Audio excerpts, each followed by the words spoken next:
आज आपण बनवली आहे गुळपापडीची वडी.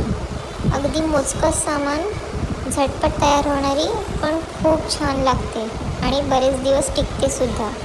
त्यासाठी मोजकंच सामान म्हणजे गूळ, खोबरं, खसखस, गव्हाचं पीठ, वेलची. बस इतक्या सामानात आपली पटकन बनणारी गुळपापडीची वडी. तुम्ही बनवता का कधी गुळपापडीची वडी? अशी बनवून बघा, एकदम छान लागते, बरेच दिवस टिकते. ज्यांना अशा मधल्या वेळेत काही गोड खावंसं वाटतं किंवा जेवल्यानंतर कोणाला गोड खावंसं वाटत असेल तर त्यासाठी हे एक उत्तम ऑप्शन आहे.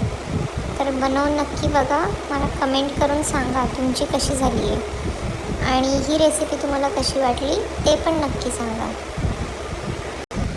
सुरुवातीला मी सुकं खोबरं आणि खसखस थोडी सुकीच अशी परतून घेतली आणि मग नंतर गव्हाचं पीठ आधी कोरडंच भाजून घेतलं. मग जसं जसं लागेल तसं तसं मी हळूहळू साजूक तूप टाकत ते पूर्ण भाजून घेतलं. पीठ भाजताना अगदी मंद आचेवर भाजायचं, म्हणजे ते छान भाजून येतं. जसं त्याचा सुवास यायला लागेल तसं आपल्याला कळतं की हे आता भाजून होत आलं आहे.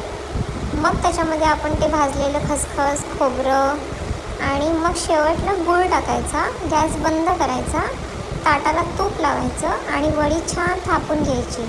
मग बनते अशी सुंदर वडी.